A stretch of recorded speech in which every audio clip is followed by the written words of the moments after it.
the various problems and vulnerabilities that we may encounter. I'm a part of the group Thug Bites. Thug Bites is a group affiliated with NBCC and was asked to perform a risk assessment on the Hackney Regional Herald Company to see how secure the network is and to recommend solutions to solve the various problems and vulnerabilities that we may encounter. The team must follow certain rules of engagement for each phase of the attack. The following slide shows the rules of engagement for both phases. The red phase, there's IPs that we were only allowed to scan or attack, which ranges from 172.28.101.10 through 120. And on then there's the 172.24.101.25. For the red phase, we're not allowed to do any Blue Romance, Blue Keep, or denial of service attacks. The following are the accounts that we're not allowed to change or make any changes to. We're not allowed to clear any logs from machines or do not change any existing passwords. Blue phase, they recommended the same IP ranges. They recommended they didn't want us to tamper with the same accounts, basically the same rules that the red phase has. Red phase. So we did some reconnaissance on the company. For the reconnaissance phase of the report, I went onto the website hrh.int to learn more about the people that work there because they have a blog website that they highlight their employees. From Samir, we learned that he's one of the system administrators in the company. He's very serious about his work. He feels undervalued as a worker. His hobbies is collecting license plates from countries that do not exist. Michael Bolton is also a Linux administrator for the company. He is not a huge fan of Michael Bolton. He enjoys the Wu-Tang Clan and visits their sites very frequently. He collects rare garden gnomes. He doesn't like Peter Gibson. He thinks he doesn't deserve the promotions. Then we reach to Tom. He is a liaison between the engineers and the customers. He has great people skills. He loves board games and has a huge collection, and he visits HalCon every year. Milton, there was not much about him on the website, but he was always referred to in each one of the blog posts. He seems to be part of the HR team for the company, and he seems like he causes a lot of trouble in office. The reason why we did this and researched the employees for the company, so if we need to launch a social engineering or phishing attacks, we would know how to approach each individual with each until the social engineering attacks to each individual person.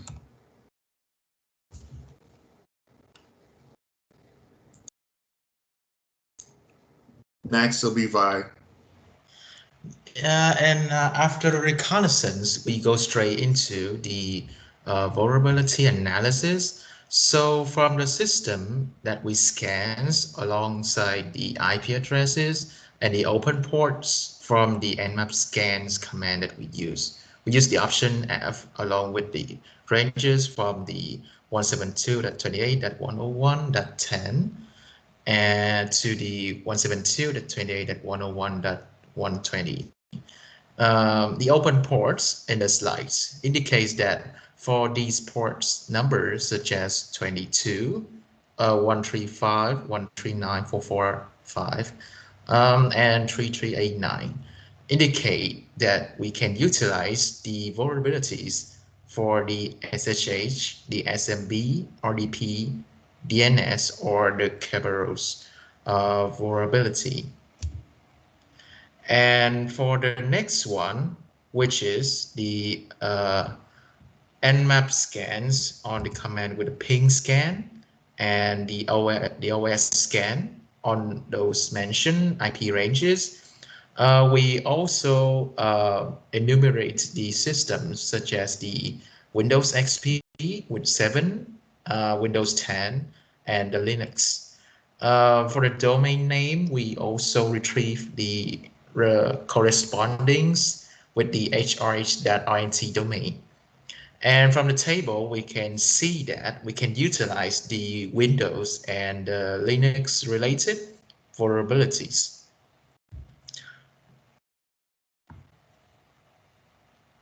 Hi everyone, my name is Jeremy. I'll be talking about the exploitation phase. So our first exploit was the Windows XP system. The IP address was 172.28.101.10, and we utilized the NetAP exploit in order to gain access. The NetAP exploit was successful and allowed us to open a interpreter session remotely, allowing us to execute remote commands onto the Windows XP system. Next slide.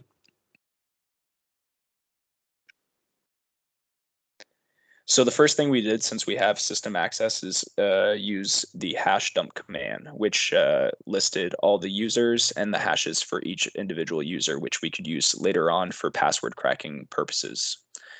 We also utilized the Kiwi tool in order to find out the clear text password of the currently logged in user. Next slide. So the Kiwi tool, we loaded the Kiwi tool onto the interpreter, and we used the creds all command, which then outputted the clear text password for the user of Milton Wadams. And the last step for our post exploitation was to use the shell command in order to open a Windows command prompt, and then move to the C drive in order to read the flag2.txt file with the more command. Our second exploit was the Windows 7 system. This one's the .11 system. For this one, we used a pass the hash attack with the psexec exploit, and we used the credentials for client ADM and its hash, and those credentials were found previously in the Windows XP system. Once the exploit ran, it opened a interpreter session once again, allowing us to execute remote commands. So for the post exploits, it was very similar to the previous one. We used the shell command, went to the C drive, and then just simply used a more command in order to read flag3 for this one. We also used Kiwi, but this time we actually had to elevate our privileges because we did not have system access. So we simply migrated to a higher level process, the LSAS process, and we used the get system command. And then we could utilize the Kiwi tool in order to access Michael Bolton's clear text password. And the .12 and .13 systems are essentially the exact same process. They use the pass the hash attack, use the exact same process in order to migrate, and also use the Kiwi tool. So the entire process is the same for those two systems, for the XP and the second Windows 7 system. Okay, so for our Drupal web server exploit, to obtain the flag 1, we conducted a SQL injection on the Drupal server itself that's housed the HRH website. So for step 1, we used the Drupal Gideon exploit to create a username and password on the site. Next slide. For our next step, we went to the content page and created a basic page. Within the body of that page, we use code from the GitHub website that you can see there, and added that to the body and changed the IP address within the code to 172.24.101.42. Next slide. So at the same time we were doing that, we ran the following command running to capture the info about the server, and it opened up a session for us to run additional commands. Next slide. Then we ran the find command to see the contents of what was in flag1.txt. So next we focused on cracking Tom's password, which was a user on the Drupal web server. We used Hydra and managed to uncover Tom's password, which was hockey1. At this stage, we discovered that there was a hint which guided us towards the Drupal config. Then we can, within those settings, we can see the credentials for the Drupal web server. So following this discovery, we ran a MySQL command with the credentials that we found to gain access. Running the Drupal command and entering the rocket password, we managed to gain access to the MySQL database. And those are the credentials right there. Next slide. So next, we then created a phishing email, and we did that by using the GoPhish framework. From the next slide. From the dashboard, we wanted to send a phishing email to Milton Wadhams. We then created an email template and successfully sent it off to him. So I'm going to present the exploit Linux systems. So after successfully exploiting all the Windows systems, we're trying to exploit the Linux system. So with the Nmap scanning, we came to know that there was like 22 SSH port was open. So we tried to use the exploit, this exploit, which was exploit multi SSH PSEXEC. So we use the Samir's username and his password for the options, and we use the Linux systems 01 IP for the R host. And after all these settings, we use this exploit and we successfully compromise the Linux 01 system. And after that, we use the SSH connection to exploit the Linux system too.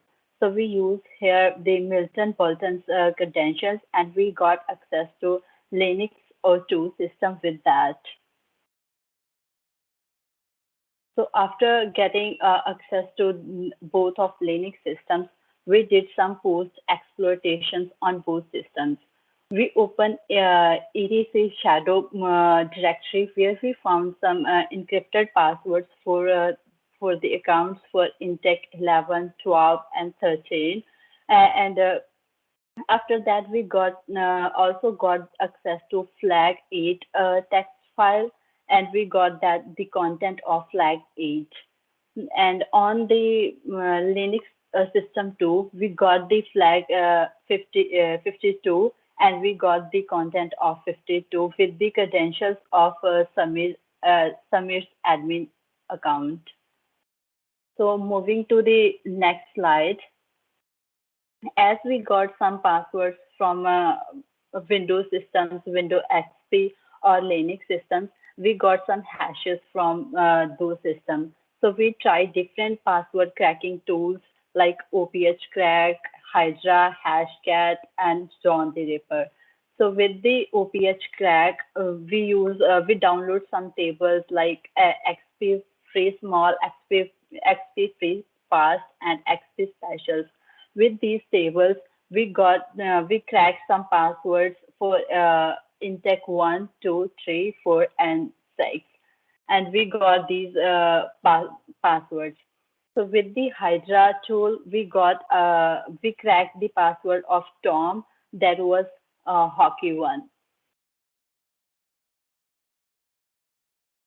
So for risk analysis and for remediation, so to prevent these passwords from being captured, we recommend to implement stricter password policies, use different passwords for different accounts, use passphrases with also two-factor authentication, and also upgrade your operating system and software. And to prevent phishing attacks, don't click on any malicious links, verify the email information with the sender, improve employee awareness, and also use public key encryption on the data. So for the purple phase attack, this time we were allowed to use the Eternal Blue exploit, and so we utilized that on the domain controller, and we also attempted on the second Windows server, the .111. Unfortunately, as we can see in the next slide, that exploit did not work. Both systems were correctly patched, and we're not vulnerable to this attack. We followed up with the first server, server 1, so the 110 server. So this server, we did attempt the Eternal Blue exploit, and it did not work, but it did tell us that it was indeed vulnerable. So we decided to try the psexec vulnerability, and that one was successful and gave us access to the system via Meterpreter. From here, we basically executed the exact same procedure that we always have with the migrating the hosts and upgrading the system to higher privilege. And we used the Kiwi tool in order to gain access to the clear text password of the currently logged in user, which we can see as B. Lumberg ADM. So once we gained that system privilege, we performed the hash dump. And as mentioned before, the Kiwi tool was utilized. And we used the shell command once again in order to go to the C drive. And this time in the purple phase, we created a file onto the system to prove that we took it over successfully. This is just a quick list of stuff that we did try on other systems, but unfortunately did not successfully exploit the system. We did manage to gain access, but we didn't have the actual level of privilege enough to create the files necessary in order to prove that we fully took over.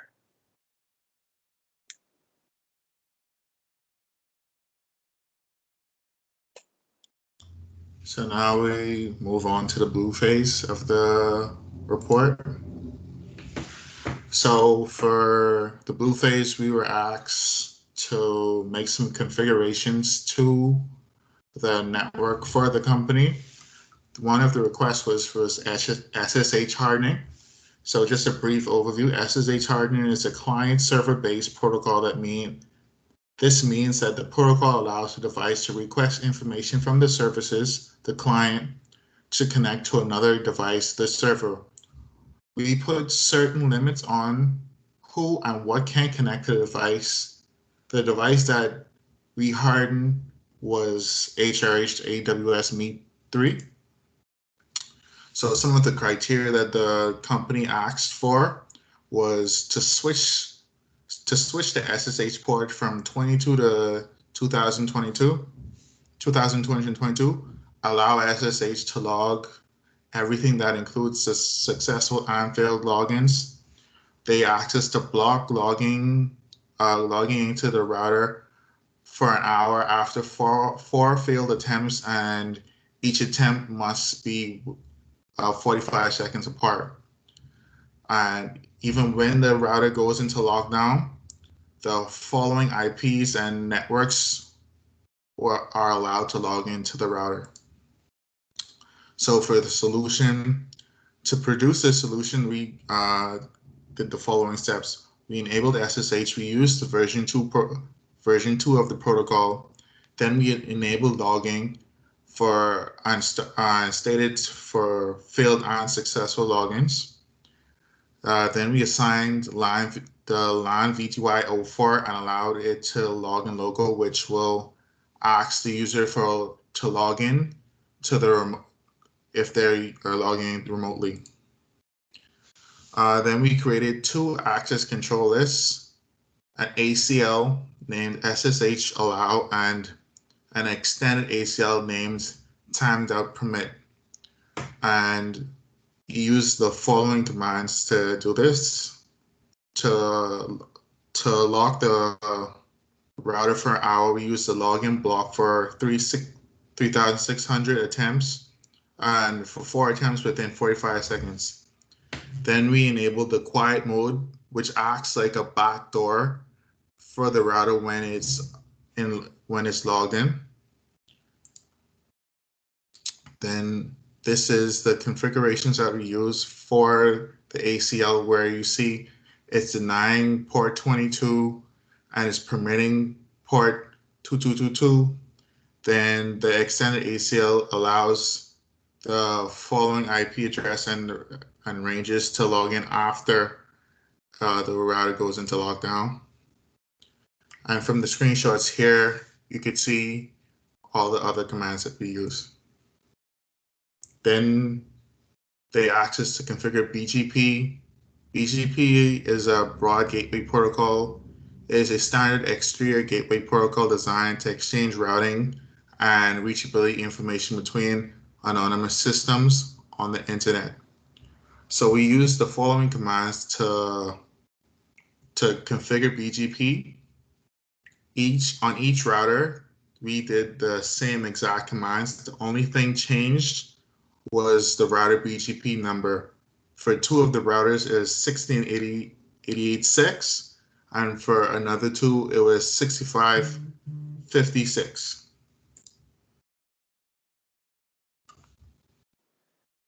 So the following configurations for the network configuration was the NTP. So the network time protocol is essentially to synchronize multiple routers to a single NTP server.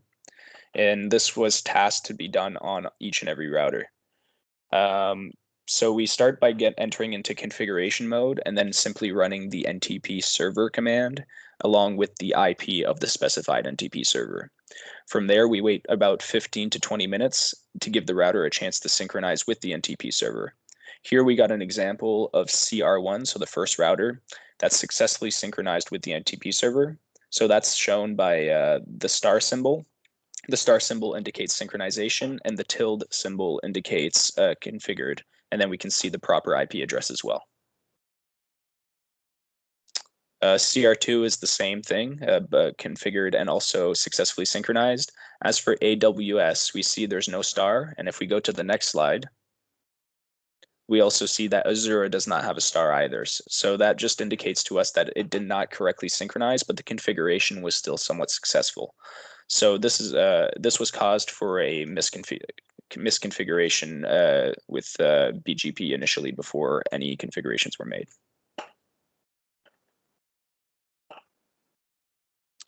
For the IPsec protocol, we were tasked to create an IPsec tunnel between AWS and Azure for a specific range of IPs. So the first step was to configure the ISA-KMP for the Azure router. So this is basically just the security configurations for the IPsec protocol. So we're talking about encryptions, hashes, and whatnot. Next, we wanted to create an ACL because we want to specify which IPs are allowed to go through our tunnel. And then on our third step, we create an IPsec transform. So here we actually utilize these predefined security measures. So we actually implement the encryption and hashes.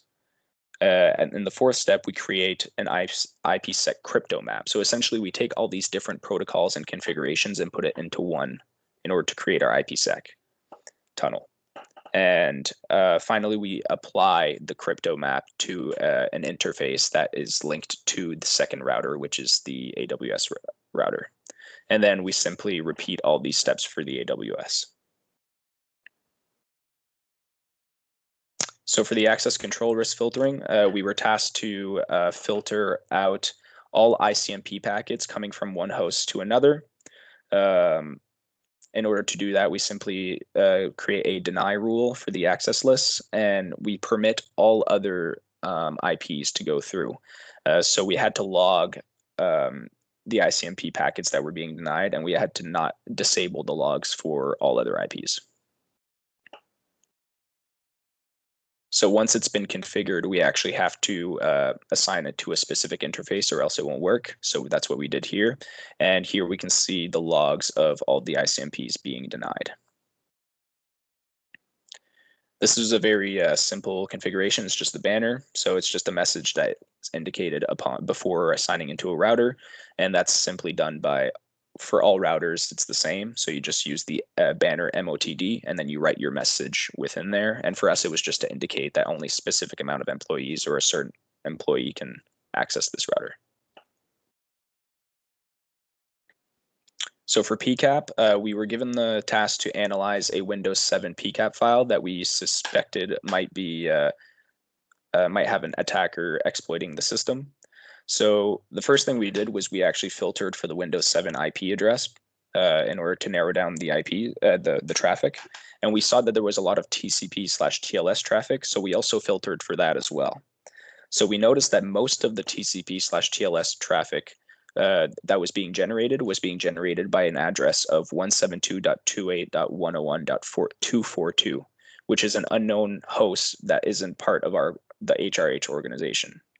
So for that reason, and also for the reason that it uses the port 3389, which is the RDP port, we suspected that it might be Bluekeep, because after researching these phenomenons, we realized that Bluekeep takes advantage of RDP for Windows 7 systems.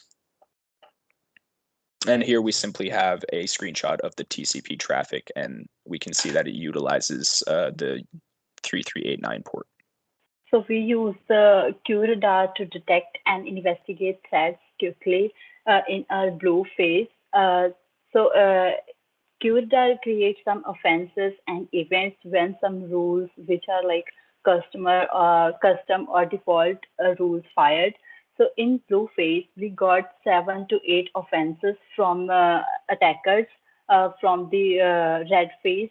We analyze these offenses and logs to know more about these suspicious activities. And in the purple phase, we deeply review the QRadar for malicious activities in log activities. So there we found a suspicious IP, which was 172.28.101.202. Yeah, we found it suspicious, and we also saw some logs of this IP on our Windows 7 and Windows 7.2 systems. So attackers got access by this IP on our both Windows 7 systems. So then we got some logs of user login success by the username domain admin. This was the suspicious account which is created by attackers after exploiting a domain controller. They create this account with the admin privileges and manage to get into Windows 10 and Windows Server as well with these accounts. Later on, we look for the Linux system, where we found some more login attempts by the Michelle Bolton's user account for the Linux 1 and Linux 2 system. As we can see, the source IP is the same IP which we found was the suspicious IP. So with the Michelle Bolton's account, the attackers tried to attack on our Linux system, both of our Linux systems, and they successfully got access to our systems and compromised our systems, and we detect it from QRadar. So for our incident response and forensics analysis summary, we suspected an unauthorized remote connection that was established on our Windows 10 1 machine from the hacker's machine on port 443. We found this out by using the tool volatility. Checking the Windows 7 machine event logs, we came across 2 accounts that were created. These accounts were created on the same day and the same time that an unknown PowerShell was established within the system. Client ADM account shows multiple successfully login attempts done by the 172.24.101.42 machine. This client ADM account should not be accessible by the .42 machine because it is a admin account. Next slide. And as you can see there, login attempt using explicit login credentials where a C script executable process was used. This C script executable should not be used for a login attempt. The system log was also created around the same time as these logins by the client ADM account, which seems to run a unknown PowerShell script, as you can see there. Next slide.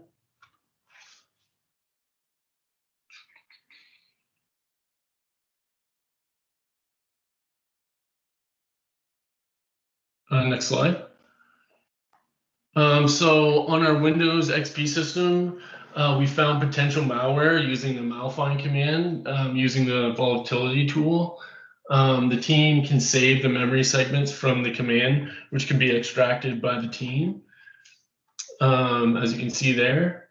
So from here, the team executes a proc dump command that will save the contents to a dump file, where we can use this file in a web browser tool such as VirusTotal to find any potential malware.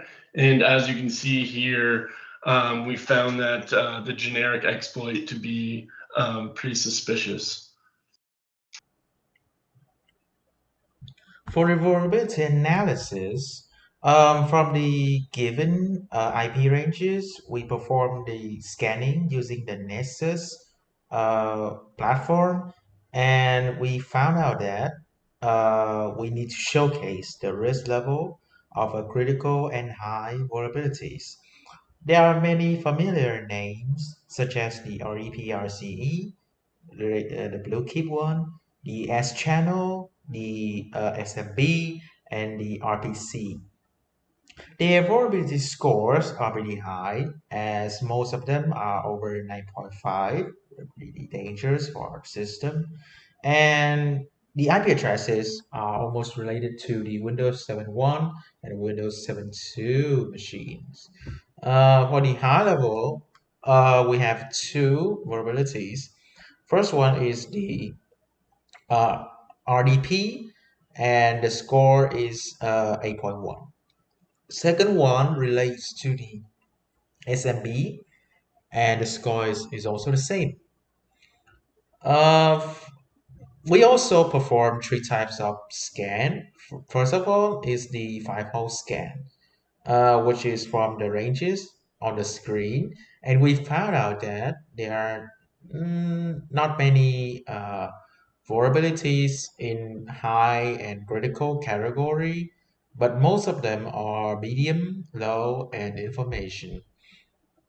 But when we use the student admin account to perform the credential patch or the scan, we observe that uh, there is an enormous amount of vulnerabilities lying on the system.